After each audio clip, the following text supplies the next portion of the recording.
You know that feeling? It's 2 in the morning.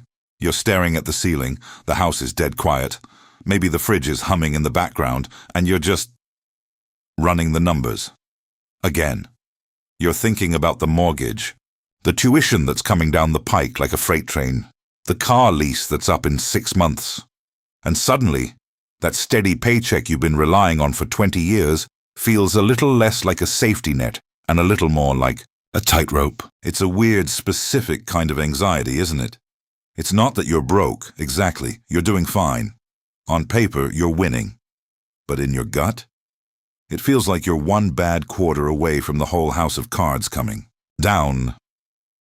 I'm Bob, and I spend way too much time thinking about money, financial psychology, and why some people seem to effortlessly build wealth while others stay stuck in the same financial patterns for decades. I've seen this play out with friends, clients, guys I grew up with, and honestly, I've felt the scratch of it myself.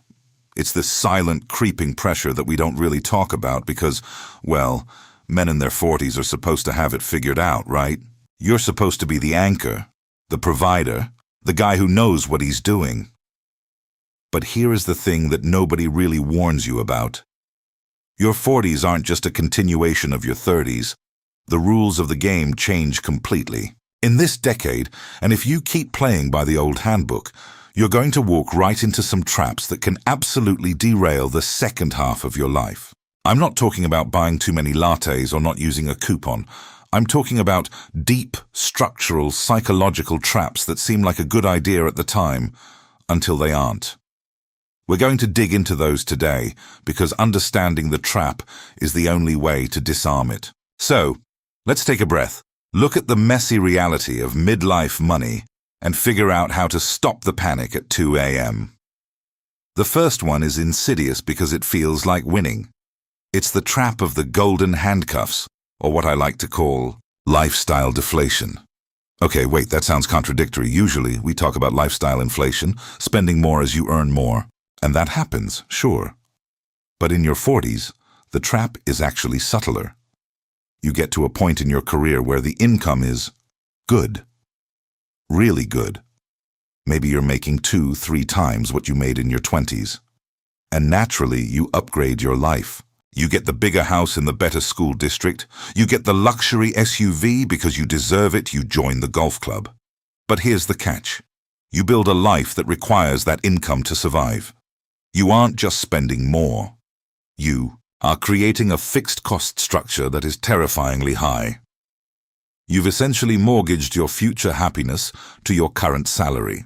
And the problem is, in your 40s, you are statistically the most vulnerable to job loss, ageism, or industry shifts. If that paycheck vanishes, even for 3 months, the whole machine seizes up.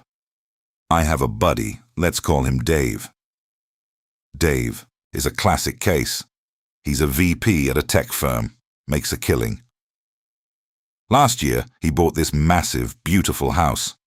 The mortgage is staggering, but he figured, I'm crushing it at work. Why not? Fast forward 6 months. The company restructures. Dave isn't fired, but he's demoted. His pay is cut by 30%. Now, 30% off a massive salary is still a lot of money, right? But for Dave, it's a disaster. Because his life, his mortgage, his car payments, his private school tuition, his alimony from a previous marriage was built for 100% of that salary. Suddenly, he's asset-rich and cash-poor, and he is terrified. Why does this matter to you? Because freedom isn't how much you earn. It's how much you need. If you build a life in your 40s that requires you to be on a treadmill 24 hours a day just to keep the lights on, you aren't free. You're just a highly paid hamster. So what's the fix? You have to stop anchoring your lifestyle to your peak earning potential. Instead of asking, can I afford the monthly payment on this? Ask yourself, can I afford this if my income drops by 40%? It's a scary question, I know, but it forces you to build a buffer. Keep your fixed costs low, even as your income rises. That gap between what you earn and what you need to survive. That is your war chest. That is your actual wealth. Don't trade it for a nicer kitchen.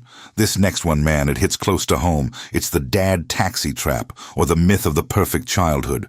You hit your 40s, and suddenly your kids aren't just eating mac and cheese and watching cartoons anymore. They have passions, they have talents, or at least you think they do. And suddenly you find yourself pouring thousands of dollars into travel baseball, elite soccer camps, horseback riding lessons, coding boot camps for toddlers, whatever it is. Look, I'm not saying don't invest in your kids, but there is this massive societal pressure on men in their 40s to curate a magical childhood for their offspring. We're trying to give them the childhood we wish we had, or maybe we're trying to keep up with the other dads at the drop-off line. And it becomes a massive financial bleed. You're not just spending money. You're spending time, driving hours every weekend, staying in hotels for tournaments, buying the expensive gear. And the worst part? The kids often burn out on it by the time they're 14. I remember talking to a guy who spent $15 grand in 1 year on his daughter's traveling volleyball team. $15 grand. And he looked at me, dead in the eye, and said, "I think she kind of hates it." She was 12. She just wanted to hang out with her friends. He was projecting his need for her to be successful, or his need to feel like a good dad who provides opportunities, onto a credit card bill. This matters because this money, tens of thousands of dollars over a decade, is money that is not going into your retirement. It's money not going into your debt payoff. You are literally robbing your 60-year-old self to pay for your 12-year-old's weekend tournament. And here is the hard truth. Your kids do not need a $10,000 travel team experience to become happy, well-adjusted adults. They need you to be financially stable so they aren't taking care of you when you're 70. Actionable advice? Set a budget for kid activities and treat it like any other discretionary spending, just like dining out or entertainment. Once the money is gone, it's gone. And get real with yourself. Are you doing this for them, or are you doing this to soothe your own anxiety about being a good parent? Be honest. It's okay to say no to the elite team. It's okay to have them play at the local rec center. They'll survive. And your bank account will thank you. All right. Let's talk about the car, or the boat, or the watch. We all know the cliché of the midlife crisis, right? The guy who buys a bright red sports car to recapture his youth. But in your 40s, the trap is usually sneakier than that. It's not always a Ferrari. Sometimes, it's a restoration project that sits in the garage rusting. Sometimes, it's an absurdly expensive watch that you tell yourself is an investment. Sometimes it's a weekly habit of buying high-end scotch or golf clubs that promise to shave 2 strokes off your game. It is emotional spending disguised as a hobby or a reward. You hit 40 and you realize subconsciously that you're mortal. You're not the young, invincible guy you used to be. You're tired, you're stressed, and you want to feel something. You want a dopamine hit, so you buy something. And for a moment, you feel great. You feel powerful. You feel successful. But then the new car smell fades. The watch just tells time. And you're left with the debt and the same empty feeling. I fell for this a few years ago, honestly. I got it into my head that I needed to restore an old motorcycle. I found this rusty 1970s Honda. I bought it for a price that was a steal. I spent weekends in the garage, buying parts, watching YouTube tutorials, cursing at stripped bolts. I probably put $3 grand into it. And you know how many times I rode it? Twice. It wasn't about the motorcycle. It was about the fantasy of me, a guy who works with his hands, a guy who's cool and rides motorcycles. I bought a fantasy, not a bike. This matters because this kind of spending is a distraction. It's a way to avoid dealing with the actual stuff. Boredom, stagnation, health issues, marriage issues. Buying things is easier than fixing your life, so how do you stop it? The 30-day rule. If you want to buy a toy, anything over a certain amount, say $500, you wait 30 days. Write it down, put the date on it. If you still want it just as badly in 30 days, and the math works out, maybe go for it. But 90% of the time, the urge passes. You realize you didn't want the thing. You just wanted the feeling. Find a cheaper way to get the feeling. Go for a run. Take a class. Talk to a friend. Just don't buy the motorcycle. This is the most dangerous one financially. This is the catch-up trap.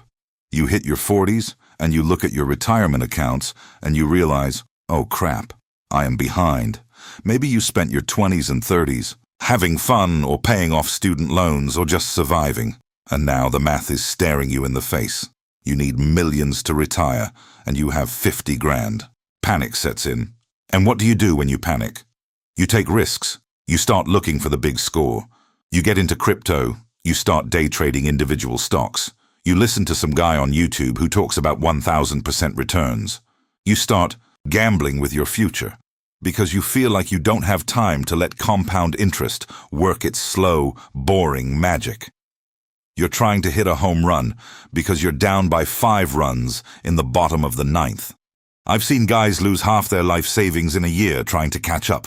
They treat the stock market like a casino, fueled by regret and desperation. And here's the irony. By trying to accelerate their wealth, they blow up their engine. They sell low when things get volatile, or they dump it all into some speculative bubble that pops, leaving them even further behind than when they started. Why does this matter? Because in your 40s, your biggest advantage is actually time, even if it feels like it's running out. You still have 20 years of work left. That's 2 decades of compounding, but you lose that advantage if you take a massive loss today. The advice here is boring, and you're not going to like it. Stop looking for the home run. Swing for singles. Automate your contributions. Buy low-cost index funds. Increase your savings rate by 1% every 6 months. It is not sexy. It won't make for a great story at a party. But it works.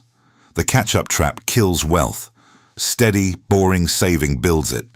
Don't let your regret become a reason to be reckless with your family's security. Okay, last one, and it's a bit of a curveball. But stick with me. It's the health-wealth disconnect. In your 20s and 30s, you can get away with a lot. You can eat pizza, sleep 4 hours, skip the gym, and your body just bounces back. In your 40s, the warranty expires.